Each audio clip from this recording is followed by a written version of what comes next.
और अब वो साक्षात्कार जिसका आज सुबह से इंतजार है, बीजेपी के राष्ट्रीय अध्यक्ष जगत प्रकाश नड्डा हमारे बीच में हैं। जोरदार तालियों के साथ अभिनंदन करिए जेपी नड्डा जी का।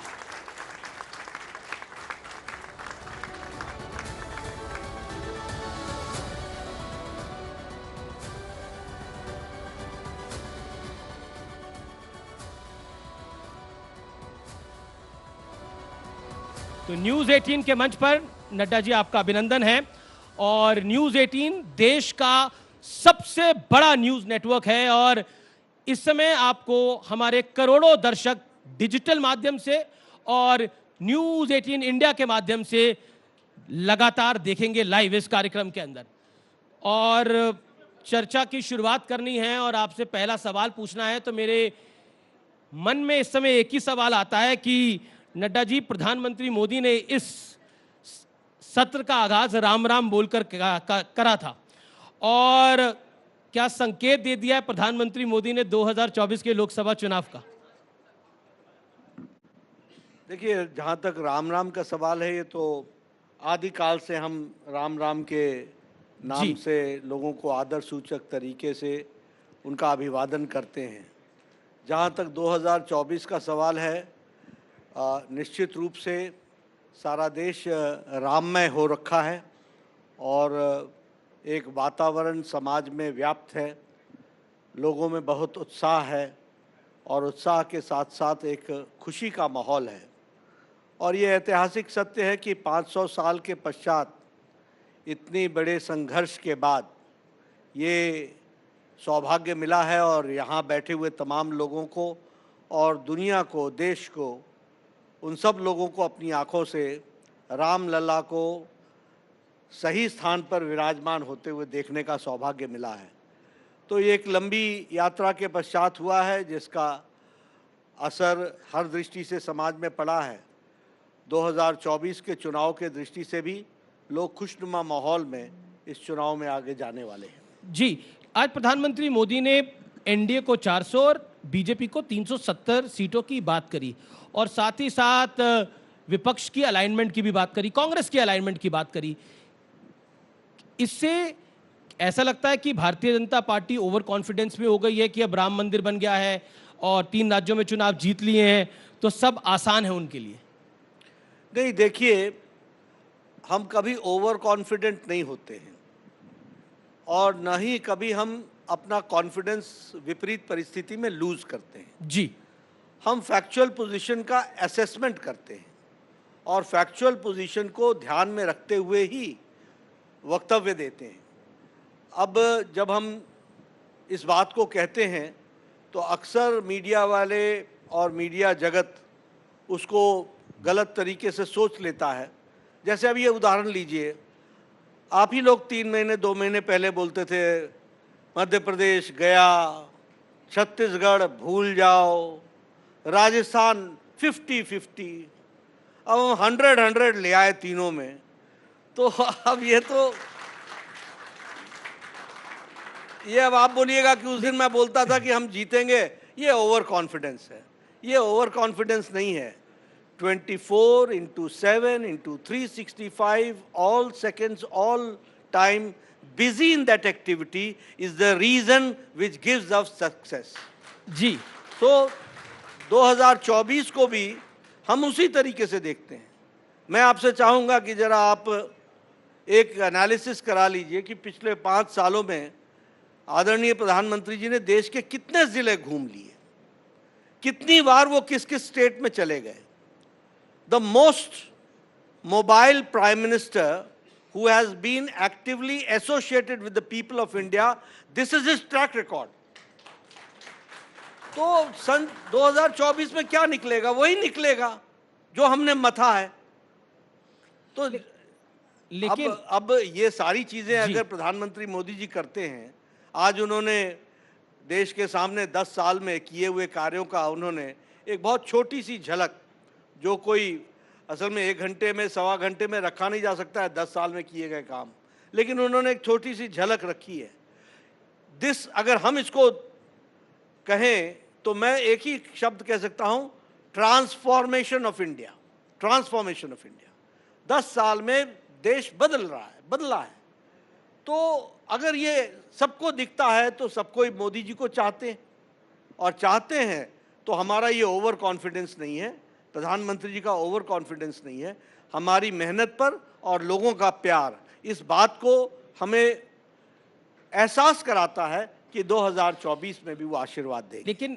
लेकिन आपकी मेहनत यानी बीजेपी की मेहनत बीजेपी को 400 पार लेके जा रही है, और आप खुद एनडीए को 400 पार लेके जा रही है, और बीजेपी को 370 के पार लेके जा रही है। आप खुद शिमला में थे, आप हिमाचल में थे, आपने संभाग की वहाँ पर एक बड़ी बैठक करी, लेकिन राहुल जी भी तो मेहनत कर रहे हैं, और उनकी पार्टी को लगता है कि राहुल जी की मेहनत भी उनको 400 पार नहीं तो 200 पार तो कांग्रेस को लेके जाएगी।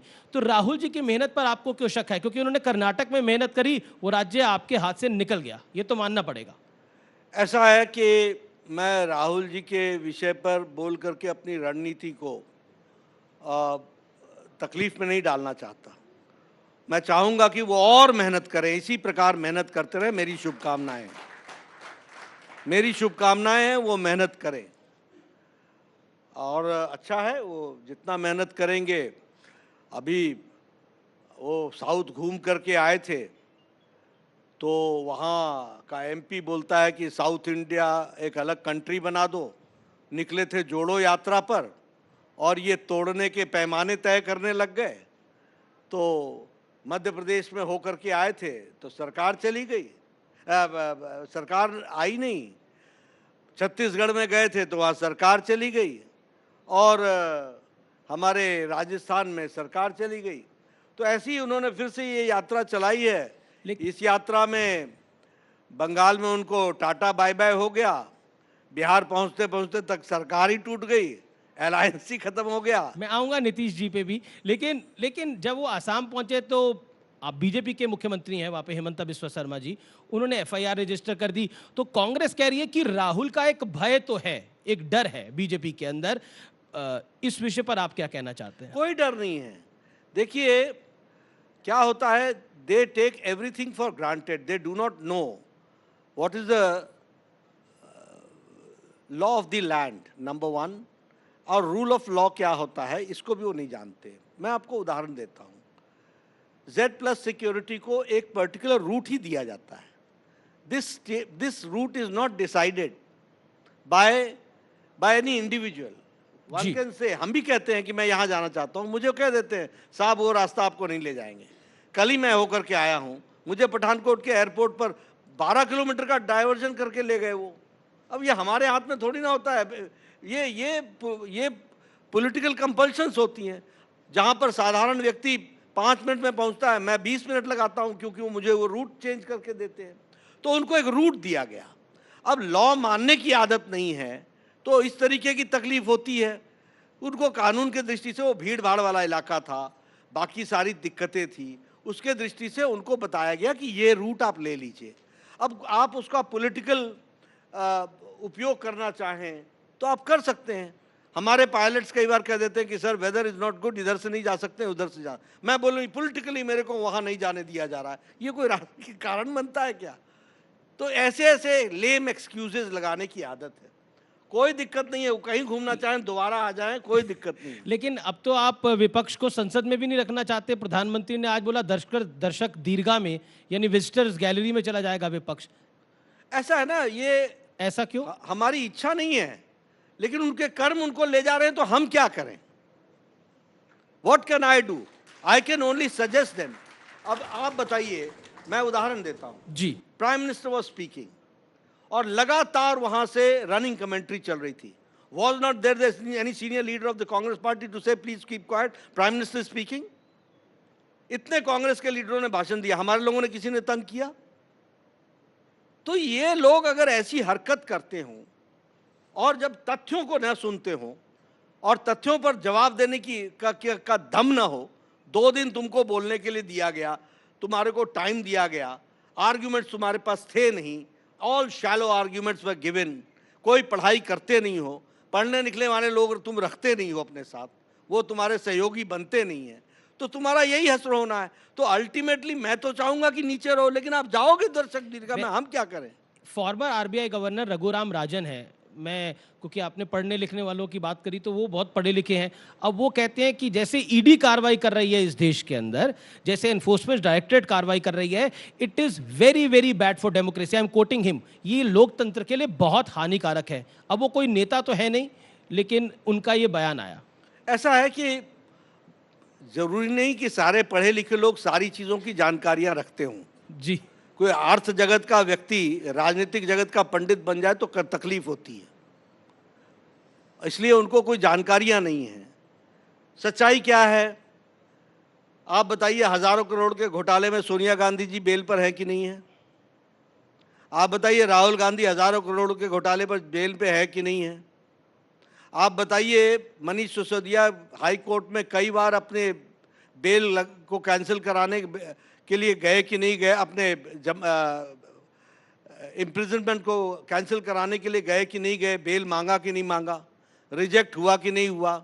संजय सिंह बहुत ये और वो और ये सब कुछ करके गए, मुड़ के आए नहीं, घूम घूम करके थक गए, हम तो ढूंढ रहे हैं। हमने कहा ओथ दिलाने के लिए तो ले आओ भाई, वो भी जेल में हो रहा है, मैं क्या करूं, व्हाट कैन आई डू।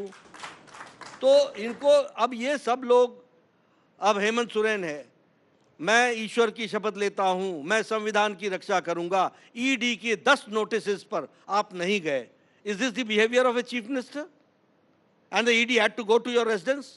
एक उन्हीं के कॉपी करने वाले 5 बार ईडी का नोटिस उन्होंने रिजेक्ट कर दिया, दिल्ली के मुख्यमंत्री।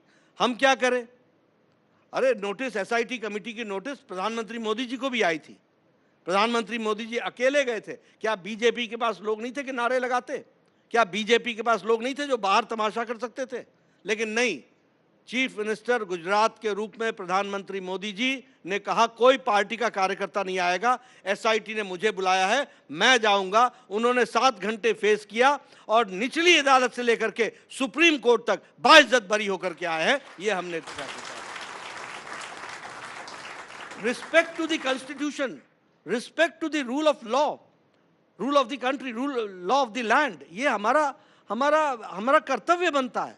ये ऐसे ऐसे चीफ मिनिस्टर बन गए, ईडी के नोटिस को मैं जयपुर जा रहा हूं, मैं फलानी जगह जा रहा हूं। अब मैं कहना नहीं चाहता, बहुत सी ऐसी जगह है जहां जाने की बारी आ गई होगी, अब वो शब्द मैं नहीं बताना चाहता, तो वो भी जगह हैं वहां जा सकते हैं। तो ये ऐसे लोग हैं कि जो, अच्छा दूसरी बात ये है कि आप राहुल गांधी कल चले जाए कि भाई मेरे को ये, मेरे खिलाफ गलत केस चल रहा है, ये मैं बेल से वापस आना चाहता हूं, मेरा बेल वापस करो और मेरे ऊपर से केस हटाओ, कहे ना, सोनिया गांधी कहे ना, बाकी लोग कहे ना, क्यों नहीं कहते हैं? ये तो बेल इनके लिए एक तरीके से पैराडाइज है, पैराडाइज। ये बचे हुए हैं, ये जीवन बेल के बीच में गुजार रहे हैं। और आप बोल रहे हैं कि ईडी तंग कर रहा है, ईडी तंग कर रहा है, ईडी तंग कर रहा है। अरे भाई रोपे पेड़ बबूल का आम कहां से होए? गलत काम करोगे तो फंसोगे, जाना तो पड़ेगा ही, इसमें दिक्कत की क्या बात है? लेकिन ऐसा है कि विपक्ष का ही सब नेता टारगेट पे आ जाते हैं ईडी की, यानी जो डोरबेल ईडी की बजती है वो विपक्षी नेताओं के घर में ही बजती है। सो फिर आरोप लगता है कि बाकी दूसरी तरफ, यानी आपकी तरफ सब पाक साफ है। आप इसके आगे वॉशिंग मशीन बोलना भूल गए। देखिए कोई भी केस वापस किसी का नहीं हुआ है जी, किसी का भी केस वापस नहीं हुआ है, सब केस चल रहे हैं और कानून से बड़ा कोई नहीं है। और मैं ऑन रिकॉर्ड बोलता हूं कि कानून से बड़ा कोई नहीं रहेगा। ये तो हम कानून मानने वाले लोग में से हैं। आप क्या सोचते हैं कि मेरे ऊपर कभी केस नहीं चला होगा? मैं राजनीतिक कार्यकर्ता हूं, मैंने कोर्ट फेस किया हुआ है, तो ये तो ऐसे कामों में नहीं रहा है। कभी मैं आंदोलन के दौरान मेरे ऊपर भी केस हुए हैं। हाँ, गलतफहमी में मत रहिएगा कि कोई मेरे ऊपर केस हुआ, लेकिन हाँ, कानून की रिस्पेक्ट करना। If you have been called, if you have been summoned, you have to go. कई बार धारा 144 ब्रेक हो जाती है या हमारे ऊपर आरोप लगा होगा, हम लोग आंदोलन करते हैं तो आंदोलन में चलता है, हम जवाब देते हैं, हम उसको रिस्पॉन्ड करते हैं। अच्छा, हेमंत सोरेन जी तो चले गए जेल में, अब किसी और भी देश में मुख्यमंत्री के ग्रह नक्षत्र खराब हैं जिनके साथ ऐसा कुछ हो सकता है? ये मैं नहीं बता सकता हूं जी, ये हमारे हाथ में नहीं, क्योंकि हम सारी एजेंसीज को कानून के अनुसार काम करने के लिए, ये सरकार, प्रधानमंत्री मोदी जी की सरकार ये उनका मैंडेट मैं एक एग्जांपल दे देता हूं, अरविंद केजरीवाल जी को 5 ईडी के नोटिसेस आ चुके हैं और वो 5 नोटिसेस पे नहीं गए हैं। अब शक हो रहा है या फिर आपको डर लग रहा है कहीं, और बोल भी रही है आम आदमी पार्टी कि अगला नंबर अरविंद केजरीवाल का है? नहीं, देखिए ना क्या होता है कि कर्म तो उन्होंने किए हैं, इसलिए उनको ही मालूम है कि अगला नंबर किसका होगा, वो हम तो नहीं बता सकते। लेकिन हाँ, जिस तरीके से आप ईडी के नोटिस को लेम एक्सक्यूजेस पर आप नहीं जा रहे हैं, ये बता रहा है कि आप कहीं ना कहीं डर रहे हैं, कहीं ना कहीं आपके पास सवालों का जवाब नहीं है, कहीं ना कहीं आपके दाढ़ी में तिनका फंसा हुआ है। तो वो जो दाढ़ी में तिनका फंसा हुआ है वो आपको तकलीफ दे रहा है, और वो आपको तकलीफ देगा भी देगा। उसमें हम कहाँ, हाउ एम आई रिस्पॉन्सिबल और how we are responsible? We are not responsible. कानून अपने तरीके से काम करता है, कानून अपने तरीके से काम करेगा। जी, अब मैं, क्योंकि 400 पार की एनडीए की बात हो रही है, 370 की बीजेपी की बात हो रही है, तो साउथ से शुरू करते हैं। साउथ में मेरे पास जो आंकड़ा है, 2014 में बीजेपी को 22 सीटें मिली थी टोटल 132 सीटों में से, और 2019 में 29 सीटें मिली थी। तो इस बार साउथ में आपने ऐसा क्या कर दिया है कि आपका मैंडेट वहां बढ़ेगा, यानी आपकी सीटें वहां बढ़ेगी? कर्नाटक एक ऐसा राज्य है जहां पर आपका शासन था, वो राज्य आप हार गए हैं, तो क्यों आप इतना कॉन्फिडेंट हैं? क्योंकि साउथ में 132 सीटें हैं और वहां पर रीजनल और कांग्रेस का एक कमांड है। देखिए, पहले मैं भ्रम को दूर करना चाहता हूं जी। एक तो आप लोग कई बार कह देते हो साउथ कांग्रेस का और नॉर्थ बीजेपी का, हिंदी भाषी बीजेपी के। साउथ में बीजेपी के 28 लोकसभा के सदस्य हैं और कांग्रेस के 27 हैं। जी। बीजेपी के राज्यसभा के मेंबर 8 हैं, उनके 7 हैं। इसलिए हम कांग्रेस से ज्यादा साउथ में है, ये पहली बात हमको समझनी चाहिए। आंकड़ों से बता रहा हूं। Don't develop this perception that we are not in south. We are very much in south and more than the Congress we are in south, number 1। Number 2 कि आपने कहा कि यह कर्नाटक में ऐसा हो गया। ठीक है, हम लोग खेलते हैं, मैच होता है, 2 गोल उधर से होते हैं, 4 गोल इधर से होते हैं, एक आधा पास मिस हो जाता है तो उसमें से निकल जाता है। अब हिमाचल में क्या हुआ? काट की हांडी चढ़ाई, आज इलेक्शन करा लो हिमाचल में। आप कर्नाटक में आज इलेक्शन करा लो। अब इनकी गारंटी इनको समझ में आ रही है। तो लोगों को थोड़ी देर के लिए गुमराह कर लेना, गलत तरीके से अपने वोट को खींच लेना, ये सब चीज़ें चलती हैं, थोड़े समय तक चलती हैं, उसके प्रभाव में लोग आ जाते हैं। कर्नाटक उस कारण से उनको सरकार मिल गई। आज उनकी हालत क्या? आज इलेक्शन करा लीजिए आप, आपको पता चल जाएगा कर्नाटक की जनता क्या बोल रही है। और आप इलेक्शन मत भी कराइए 2024 का, कर्नाटक का वहाँ की टैली देख लीजिएगा, आपको उत्तर मिल जाएगा। आप हिमाचल की टैली देख लीजिएगा, आपको उत्तर मिल जाएगा।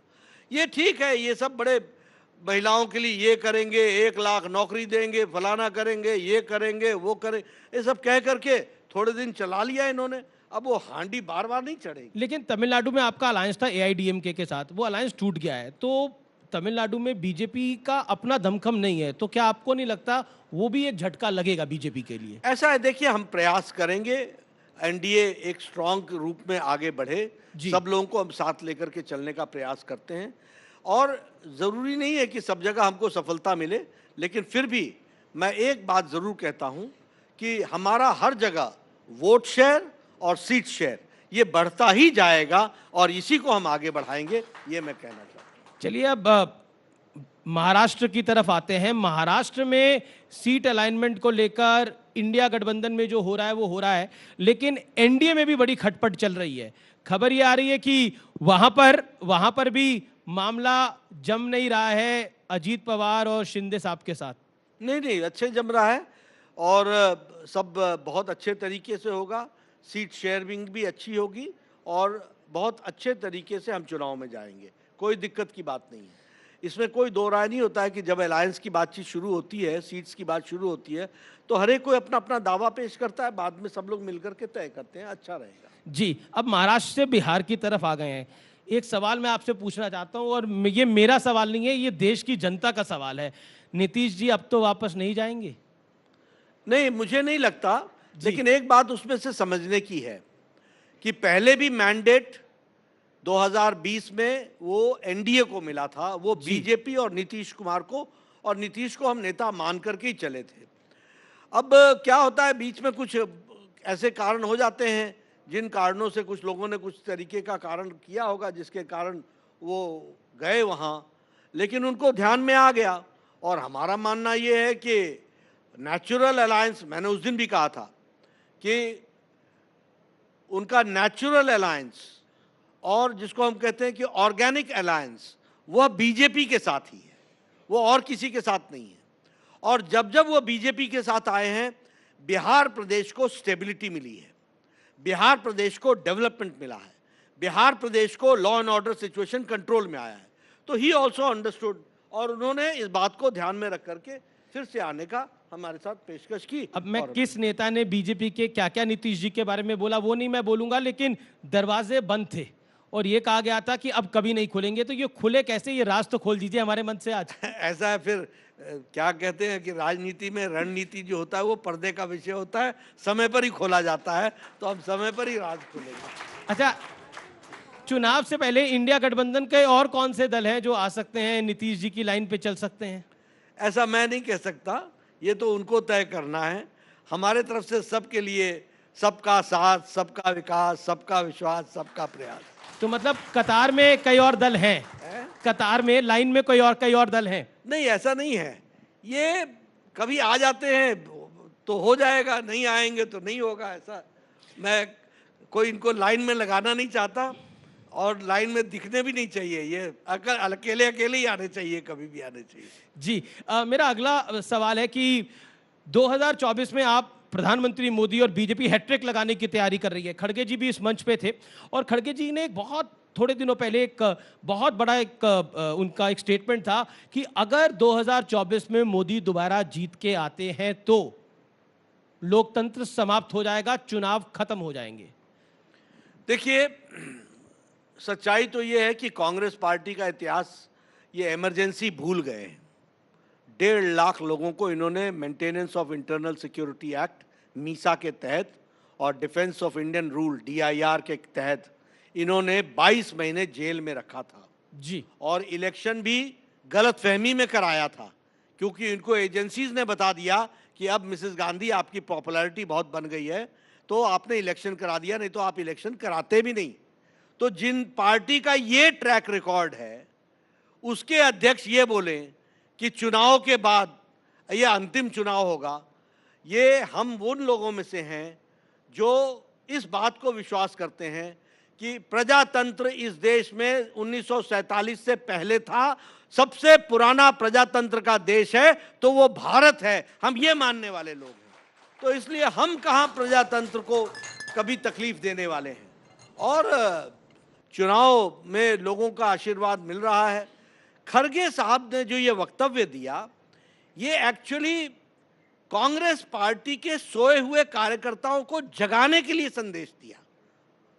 वो बेचारे कांग्रेस पार्टी वाले इतने सोए हुए हैं कि उनको जगाने के लिए कि इसके बाद तुमको चुनाव लड़ने का मौका ही नहीं मिलेगा, इसलिए उठो, जागो, यही अंतिम मौका है, इसलिए उन्होंने कहा। अच्छा, ये आप बात क्यों कह रहे हैं कि इसके बाद कांग्रेस पार्टी को चुनाव लड़ने का मौका नहीं मिलेगा? मतलब आपको लगता है कांग्रेस पार्टी 2024 के बाद कुछ हो जाएगा कांग्रेस पार्टी? नहीं, ये आप बोल रहे हो, मैं तो ये बोल रहा हूं कि वो अपनी पार्टी को जगा रहे थे, उनको इंथ्यूज करने की कोशिश कर रहे थे, क्योंकि न ताली बज रही थी, न कोई रिस्पांस आ रहा था, न जनता से आ रहा था। तो उन्होंने कहा ये अंतिम मौका है, खड़े हो जाओ। तो ये वक्तव्य बन गया, क्योंकि राष्ट्रीय अध्यक्ष ने कहा तो वो वक्तव्य बन गया। लेकिन हमारे तरफ से ऐसा नहीं है कि कांग्रेस पार्टी। लेकिन आप लोगों ने भी परिवारवाद का आरोप लगाना छोड़ा नहीं कांग्रेस पार्टी पर। अब तो राहुल जी भी अध्यक्ष नहीं है, सोनिया जी भी अध्यक्ष नहीं है, प्रियंका जी भी अध्यक्ष नहीं है, अब तो खड़गे जी अध्यक्ष हैं। प्रधानमंत्री ने आज भी परिवारवाद पे बोल दिया कि एक परिवार के लिए सारा काम होता है। हाँ, होता ही है ना, अध्यक्ष तो ये है ही, लेकिन ब्रांडिंग किसकी हो रही है? ये क्या बोलते हैं, रीलॉन्चिंग, ये रीलॉन्चिंग किसकी हो रही है? रीपैकेजिंग किसकी हो रही है? ये किस लिए हो रही है? तो ये तो स्पोक्स पर्सन बन जाते हैं ना, वो तो असल तो लीडरशिप तो उनको इनकी ग्रो करा रहे हैं। खड़गे जी का कोई यात्रा निकलती तो मेरे समझ में आता कि उनकी कोई उनके नेतृत्व में चल रहा है, तो उनके नेतृत्व में चल नहीं रहा है। वो तो ईस्ट से नॉर्थ भी, सॉरी, साउथ से नॉर्थ भी जाना हो तो एक ही आदमी, ईस्ट से वेस्ट भी जाना हो तो एक ही आदमी। तो ये तो अपने आप में बता देता है कि कौन किसको आगे बढ़ाने का प्रयास हो रहा है। जी, लेकिन जब राहुल जी मंदिर जाते हैं, अभी वो ज्योतिर्लिंग है झारखंड में, वहाँ गए बैद्यनाथ धाम, और वहाँ पर जब वो थे तो वहाँ पर मोदी मोदी के नारे लगवा दिए गए। अब कांग्रेस कह रही है कि जहाँ राहुल जी जाते हैं वहाँ ये लोग भेज देते हैं पीछे पीछे। देखिए, पहले तो जो आपने मंदिर कहा, ये मंदिर गए, तो आपने कभी मेरी न्यूज़ तो नहीं लगाई कि जेपी नड्डा मंदिर गया? अभी मैं कल चामुंडा माता होकर के आया, ब्रजेश्वरी माता होकर के आया, आपने न्यूज़ नहीं बनाई। क्यों? क्योंकि वह मेरे जीवन का पार्ट एंड पार्सल है। ये मंदिर तब जाते हैं जब चुनाव की घंटी बजती है, मंदिर की घंटी नहीं, जब चुनाव की घंटी बजती है। जिन लोगों को ये नहीं मालूम कि जनेऊ इधर से पहना जाता है या इधर से पहना जाता है, वो लोग जनेऊ पहन करके बोला मैं भी जनेऊधारी हूं, तो यह राजनीतिक कंपल्शन है कि आज देश का इलेक्टोरेट ये देखना चाहता है कि कौन व्यक्ति अपने धर्म के साथ खड़ा है, इस बात को देखना चाहता है, इसलिए लोग। जहां तक आपने दूसरा सवाल किया उनका, वो मोदी मोदी के नारे हाँ, लगे थे वहां पर। अब वो देखिए, ये देश की आवाज है। ये तो आप जहां जाओगे, बैजनाथ धाम क्या, आप किसी धाम में जाओगे वहां यही नारे लगेंगे, क्योंकि ये देश की आवाज है, ये देश का नारा है, ये सबका नारा है। इसको हमको समझ लेना चाहिए। और इसमें वास्तविकता से देखिए, आंख बंद कर लेने से दुनिया नहीं रुकती, दुनिया तो चलती है। तो इसलिए वहां भी नारे लगे होंगे, कोई मुझे इसमें आश्चर्य नहीं है। और वहां कोई हमने भेज के नारे लगाए होंगे, इसकी कोई जरूरत नहीं है। जो भी हम कहीं जाते हैं, किसी मंदिर से गुजरते हैं, किसी जगह से जाते हैं, कोई कह देता है जय श्री राम। अब हमने तो नहीं कहा कि भाई तू जय श्री राम के नारे लगाओ, लगा देता है बेचारा। तो वो देश की आवाज बन गई है। आपने तो उसी तरीके से अब आप और तो और छोड़िए, डायस्पोरा में जो लोग पहले बोलते थे कि I am from India, oh you are from India, which part of the world is it, ये हमको 90s में सुनने को मिलता था कि नहीं मिलता था? आज हम कहते हैं आई एम फ्रॉम इंडिया, ओ मोदी मोदी मोदी। तो दुनिया में भी मोदी मोदी हो रहा है, तो यहां होने में कौन सी बड़ी बात है? वो तो होना ही है। एक आपने नारे की बात करी, जय श्री राम की बात करी, तो 34 साल पहले पालनपुर में बीजेपी ने नारा लगाया था सौगंध राम की खाते हैं मंदिर वहीं बनाएंगे। अब हो गया सौगंध राम की खाई थी, मंदिर वहीं बनाया है। और निमंत्रण तो सबको गया, लेकिन काफी अधिकतर विपक्ष जो था उसने इसको बॉयकॉट किया। आप बतौर बीजेपी अध्यक्ष और बतौर एक सनातनी इसको कैसे देखते हैं? नहीं, देखिए क्या है कि सबसे पहली बात तो यह है कि मुझे लगता है कि उनको जाना चाहिए था, लेकिन जब मैं उनकी तरफ से सोचता हूं तो मुझे लगता था कि वो आ नहीं सकते थे। क्यों? क्योंकि इतना विरोध किया था कि वह खड़े कैसे होते। आफ्टर ऑल उनका किया हुआ इतिहास उनके साथ चिपका हुआ है ना। इनके ही लोग वकील कहते थे ना कि तारीख 2019 के बाद लगाओ ताकि इनको राम मंदिर का फायदा ना मिले। It is on record, it is on record. किसी ने गोली चलाई, इट इज ऑन रिकॉर्ड कि किसी ने लाठी चलाई, इट इज ऑन रिकॉर्ड कि किसी ने कहा कि राम काल्पनिक है। इट इज ऑन रिकॉर्ड जिन्होंने वो सेतु के बारे में कहा कि राम तो एग्जिस्ट ही नहीं करता था, इट इज काल्पनिक। इनको अपनी करतूत, शब्द करतूत अच्छा नहीं है, मैं वापस लेता हूं, इनको अपने कर्म इनके पीछे साए की तरह लगे रहते, इसलिए नहीं आ पाते। इनको लगा वहां जाएंगे लोग, वहां जोर से नारा लगाएंगे जय श्री राम, ये लगा नहीं पाएंगे, क्या करेंगे, इसलिए अलग से जाएंगे। जी, क्या करेंगे? दे विजुअलाइज्ड कि what will be their position, और the position would be because of their activity, not by because of anybody else. वैसे एक सवाल, ये बड़ा पर्सनल सवाल है, जब राम मंदिर की प्राण प्रतिष्ठा हो रही थी और जब राम लला की मूर्ति सामने आई तो आपके मन में भाव क्या आया? अगर आप हमारे दर्शकों के साथ शेयर कर सकते हैं। मैं तो ये कहूंगा, देखिए मैं तो युवा था जब पहली रैली राम मंदिर के सिलसिले में बोट क्लब पर हुई थी। अब तो बोट क्लब पर रैलियां नहीं होती, उस समय बोट क्लब पर रैली होती। और वो जो बड़ा मंच बना था, उस बड़े मंच पर वीआईपीज़ के जाने का इंतज़ाम संभालने का काम मेरा था। मैं एक युवा होता था, वहाँ से मैंने अपने जीवन में उसको अपने आँखों से देखा है। वो रैली भी देखी बोट क्लब की, वो आंदोलन भी देखा, फिर वो भी देखा जब कहा गया कि परिंदा नहीं पर मार सकता, वो भी हमने देखा। फिर हमने वो भी देखा कि किस तरीके से एक साधु ने बस को सारा तोड़ते हुए और अंदर घुस गए। फिर वो हमने गोली कांड भी देखा, फिर उसके बाद अन्य वो भी देखे। ये सब चीज़ें जब हमारे सामने से गुजरती हैं, और आज जब मुझे रामलला वहाँ विराजमान देखे और सारा देश दुनिया जय श्री राम के नारे लगा रहा था, तो मुझे सिर्फ इतना ही कहूँगा कि इतना जीवन में कभी खुशी नहीं मिली जो उस समय उस पल मिली। जी, लेकिन अब अयोध्या के बाद काशी और मथुरा की भी बात हो रही है, कोर्ट में भी केसेस चले गए हैं ज्ञान वापी का, उस विषय पर आप कुछ बोलना चाहते हैं? नहीं, देखिए, वो कोर्ट अपना फैसला करेगा। राम मंदिर पर विषय पर पालमपुर में भारतीय जनता पार्टी का ऑफिशियल रेजोल्यूशन था, और भारतीय जनता पार्टी के लिए राम मंदिर देश का अस्मिता का सवाल था, देश के गौरव का सवाल था, जिसके लिए भारतीय जनता पार्टी आगे आई और उसमें हम आगे बढ़े। बाकी केसेस कोर्ट में देखे जाएंगे। जातिगत जनगणना पे मैंने आपसे पहले भी सवाल पूछा है, लेकिन आज अब ये सवाल इसलिए कि जो जातिगत जनगणना के प्रोधा थे, यानी नीतीश बाबू, नीतीश कुमार ही आपके खेमे में आ गए हैं, तो अब जातिगत जनगणना के साथ क्या करेगी भारतीय जनता पार्टी? क्योंकि Rahul Gandhi has said that कि हम अगर शासन में आए और अगर हम सत्ता में 2024 में आएंगे तो जातिगत जनगणना करवा देंगे। देखिए, दो अलग अलग व्यक्तित्व हैं। जी, पहली बात तो आपने जो नीतीश कुमार जी की कही और जातिगत जनगणना की कही, भारतीय जनता पार्टी कभी भी जातिगत जनगणना के विरोध में हमने नहीं कहा है, पहली बात। दूसरी बात, जहां तक राहुल गांधी का सवाल है, तो काका कालेलकर के रिपोर्ट के ऊपर कौन बैठा रहा? इनके पूज्य परदादा जवाहरलाल नेहरू कितने साल? 12 साल बैठे रहे। मंडल कमीशन की रिपोर्ट पर कौन बैठा रहा? इनकी पूज्य दादी इंदिरा गांधी 10 साल तक, और बाद में राजीव गांधी 5 साल तक बैठे रहे। और नारा क्या लगाया? न जात को न पात को, ये पार्लियामेंट के अंदर कहा, ओबीसी का विरोध किया।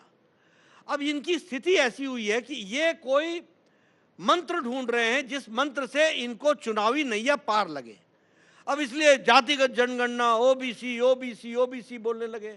ओबीसी की कब इन्होंने चिंता की? ओबीसी को कॉन्स्टिट्यूशनल स्टेटस हमारे नरेंद्र मोदी जी प्रधानमंत्री जी ने दिया है, ये भी हमको ध्यान रखना है। They are not in, they have got nothing to do with OBC, they have got nothing to do with जाति जनगणना, they have got nothing to do with backward, they have got nothing to do with Dalit, they have got nothing to do with tribal, they have only to do how to reach the corridors of power and how to come into power, that is their design.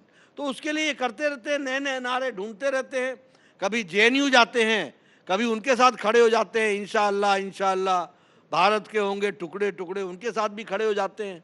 कभी इनका बच्चा, हम अफजल शर्मिंदा हैं, तेरे कातिल जिंदा हैं, फिर भारत जोड़ो यात्रा पर निकल जाते हैं। ये हर कुछ करेंगे, हर जगह जाएंगे जहां इनको वोट दिखेगा या वोट का संभावना दिखेगी। उत्तर प्रदेश में बीजेपी क्या कोई बड़ा गठबंधन कर सकती है? क्योंकि बार बार अटकलें लगाई जा रही हैं कि मायावती और बीजेपी साथ आ सकते हैं। नहीं, ऐसा कुछ नहीं है। हमारे छोटे दलों के साथ गठबंधन हो गया है, राजभर जी के साथ हमारे साथ आ गए हैं। उसी तरीके से हमारे निषाद पार्टी पहले ही आ गई थी, और हमारे अपने महान पार्टी उनका भी हमारे साथ जुड़ना हुआ है। तो इस तरीके से हमारे जी, ममता बनर्जी की टोन बड़ी बदल गई है। वो कांग्रेस को बोल रही है कि उनकी 40 सीटें भी नहीं आएंगी, और कांग्रेस कह रही है कि ईडी का दबाव है, इसीलिए इस तरह के बयान आ रहे हैं। देखिए, मैं आपको कहूं क्या है इन सब का। मैं इसको अनसाइंटिफिक अलायंस क्यों बोलता हूं? मैं अनसाइंटिफिक अलायंस इसलिए बोलता हूं कि केरला में सीपीएम और कांग्रेस लड़ती है और दिल्ली में हाथ मिलाती है। केरला में सीपीएम और कांग्रेस लड़ती है और त्रिपुरा में एक साथ लड़ती है। केरला में कांग्रेस और सीपीएम लड़ती है और बंगाल में एक साथ आती है, और वहां बंगाल में ममता नहीं आती। ये अनसाइंटिफिक अलायंसेस है। जहां जहां कुर्सी ज्यादा मिलने की उम्मीद हो वहां जुड़ जाओ, जहां नहीं मिलने की उम्मीद है वहां लड़ जाओ। यही इनका इनका अलायंस का मकसद है। अब जहां तक आपने बात कही कांग्रेस की और उनके अलायंस की, वो कभी रह नहीं सकते, कभी वो संभव नहीं है। और जो कुछ भी वो करे, ममता जी करेंगी वो अपने वोट को जी स्ट्रेंथन करने के लिए करेंगी, और कांग्रेस पार्टी अपने ढंग से करेगी। इसलिए वो अलायंस सफल होना मुझे तो नहीं दिखता कि कोई सफल होगा। जी चलिए और मेरा सॉरी, ममता जी ने खुद ही कह दिया है कि हम आपके बगैर अच्छे हैं। तो उनके कहने के पीछे आप लोग हैं क्या? नहीं, ऐसा है कि ईश्वरीय शक्ति होती है, वो अपने ढंग से काम करती है। विपक्ष को लगता है ये जो ईश्वरीय शक्ति है वो ईडी वाली शक्ति है। नहीं, वो उनके कर्म के कारण उनको लगता है। कर्म गलत करोगे तो मैं क्या करूं, फिर मैं बताता हूं आपको। तो इसमें कोई ईश्वरीय शक्ति नहीं है, ये कानूनी शक्ति है। जी ये कानून की शक्ति है जो काम करती है। जी, लाल कृष्ण आडवाणी बीजेपी के स्टारवॉट लीडर हैं, उनको भारत रत्न की घोषणा प्रधानमंत्री मोदी ने करी। विपक्ष का एक बड़ा तबका है जिसने इसका स्वागत करा, लेकिन एक बड़ा तबका ये भी है जिसने बोला कि राम मंदिर के मुद्दे पर जिस व्यक्ति ने बंटवारा किया, रथ यात्रा चला के बंटवारा यात्रा चलाई, उसको भारत रत्न देना भारत रत्न का अपमान है। देखिए, सबसे पहली बात तो यह कि देश में सब लोगों ने खुशी मनाई कि आदरणीय लाल कृष्ण आडवाणी जी को भारत रत्न से नवाजा गया और उनको ये भारत रत्न दिया गया। सब दूर खुशी हुई है, सब लोगों में खुशी हुई है, सभी राजनीतिक दलों में भी खुशी हुई है, और उसको उसी तरीके से हमें देखना चाहिए।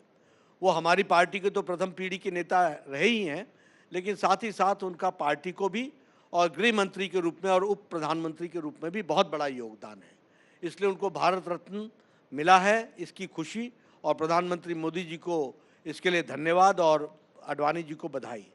जो लोग इस तरीके की बात कहते हैं कि ये बंटवारा और इस तरीके की, वो लोगों ने देश का इतिहास, देश की संस्कृति, देश के कल्चर, देश का रिच हेरिटेज, इससे उनकी अज्ञानता प्रदर्शित होती है। उनको इन सब चीज़ों की जानकारी नहीं है जी, इसलिए वो इस तरीके का वक्तव्य देते हैं।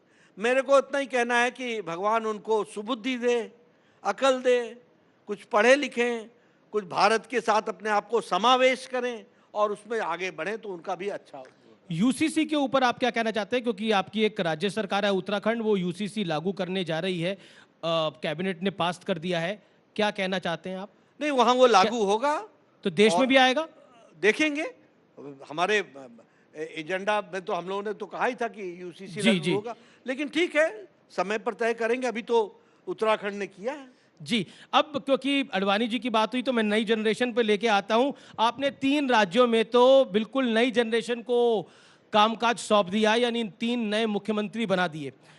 तो सवाल ये है कि अब बाकी दिग्गज नेताओं का क्या होगा, जो शिवराज जी, वसुंधरा जी? देखिए, हमारे यहाँ हमेशा हम 15-20 साल पर नई लीडरशिप को सोच करके आगे बढ़ाते हैं। जी मैं आपको सिर्फ याद दिला दूं अमनीश जी कि मैं भी एक स्टेट में मिनिस्टर था। एक समय आया कि हमको सब नए जनरल सेक्रेटरीज लाने हैं। हम सब लोग एक साथ जनरल सेक्रेटरीज के रूप में आए, और फिर आज वो सभी लोग, कोई ना कोई मंत्री है, केंद्र सरकार में मंत्री हैं, कोई ना कोई केंद्र सरकार में प्रमुख जिम्मेवारी निभा रहा है। तो ये हमारे यहाँ टाइमली ट्रांसफॉर्मेशन का ये कंटिन्यूअस प्रोसेस है। अब इसी तरीके से वसुंधरा जी ने 2 टर्म देख लिया था, शिवराज जी ने 3.5 टर्म देख लिए थे, लॉन्ग एक्सपीरियंस हो गया था। नए लोगों को चांस देना चाहिए, ये उद्देश्य था। लेकिन पुराने को का उपयोग होना, सदुपयोग होना, यह हमारी जिम्मेवारी है। इसलिए उनको नई जिम्मेवारी में लगा रहे हैं, और वो नई जिम्मेवारी में काम करेंगे और कर रहे हैं। जी वसुंधरा जी हमारे यहाँ वाइस प्रेसिडेंट हैं, बहुत एक्टिवली लगी रही हैं। हमारे शिवराज जी अभी ये जो विकसित भारत की कल्पना यात्रा है जी, उसमें उन्होंने 4 स्टेट में, वो साउथ के स्टेट्स में जाकर के आए हैं, और आगे उनको और जिम्मेवारी में लगाया जाएगा, काम में लगाया जाएगा। जी। लोकसभा चुनाव भी आ रहे हैं, तो क्या लोकसभा चुनाव में भी हमें एक यूथ ब्रिगेड बीजेपी के एक्टिव दिखेगी, खासतौर पर टिकट्स बंटवारे में? नहीं, यूथ ब्रिगेड किस रूप में एक्टिव दिखेगी? क्या बीजेपी युवा चेहरों को मौका देगी इस बार लोकसभा चुनाव में? हमेशा हम तो हमेशा तो ही नए कईयों के लोगों- टिकट कटेंगे मतलब? नहीं, ऐसा है कि ये कोई, हम ऐसा नहीं कहते हैं कि तेरा टिकट काट रहे हैं। हम हमेशा कहते हैं कि नए लोगों को ला रहे हैं। नए लोगों को लाने में कुछ जाते हैं तो उनको नई जगह ले जाते हैं। ऐसा थोड़ी ना कि उनको घर बैठा देते हैं। किसी को घर नहीं बैठाते हैं, सबको नए काम में लगाते हैं। आपकी टिकट की जानकारी अखिलेश जी को बहुत है। अखिलेश जी ने एक स्टेटमेंट दी 2 दिन पहले, उन्होंने बोला कि बीजेपी एक सांसद को छोड़कर उत्तर प्रदेश में सब सांसदों के टिकट काटने वाली है। मुझे नहीं मालूम कि किसके लिए उन्होंने कहा। अखिलेश यादव। नहीं नहीं, उन्होंने किसके लिए कहा कि एक सांसद, लेकिन मैंने इस स्टेटमेंट ना उनका सुना है, ना मैं इसके बैकग्राउंड को जानता हूं। लेकिन भारतीय जनता पार्टी सारी चीजों का सही विश्लेषण करने के बाद जी फैसला लेती है, और इस फैसले में हम सबको ये कहते हैं, don't take it for granted. जी, कोई भी व्यक्ति राजनीति में किसी भी जगह को अपना अधिकार समझ करके न बैठे। सबको चलते रहना है, बढ़ते रहना है। चलते रहो, चलते रहो, चलते रहो। नए मकाम, नए वो मिलेंगे, उस पर आपको आगे। बिल्कुल बिल्कुल बिल्कुल। हम आखिरी राउंड पे पहुंच गए हैं और ये तस्वीर वाला राउंड है। तस्वीर वाले राउंड पर जाने से पहले वीडियो वॉल पर एक तस्वीर आएगी और फिर उस पर नड्डा जी आपका हम जवाब लेंगे। रामलला जी की तस्वीर है, क्या कहना चाहेंगे आप? मेरा जवाब मिल गया आपको जी। ये हमारे लिए जय श्री राम। जी, अगली तस्वीर देख लेते हैं किसकी आ रही है। मुझे भी नहीं पता, ये सरप्राइज है। अब हेमंत सोरेन जी के साथ केजरीवाल जी बैठे हैं। Birds of a feather flock together. और कुछ कहना चाहते हैं आप? नहीं, मैं तो ही कहूंगा birds of a feather flock together. जी, अगली तस्वीर देख लेते हैं किसकी आ रही है। राहुल गांधी जी। किस सोच में डूबे हो तुम? जी, बहुत बहुत शुक्रिया नड्डा जी, आप न्यूज़ 18 के मंच पर आए। आपने व्यापक समय दिया और इस कार्यक्रम के में आपने पार्ट लिया। Thank you so much Jagat Prakash Nadda. JP Nadda ji, हम चाहेंगे मंच पर आप कुछ पल जरूर ठहरे। मैं अनुरोध करूंगी चीफ कंटेंट ऑफिसर नेटवर्क 18 संतोष मैन। इस न्यूज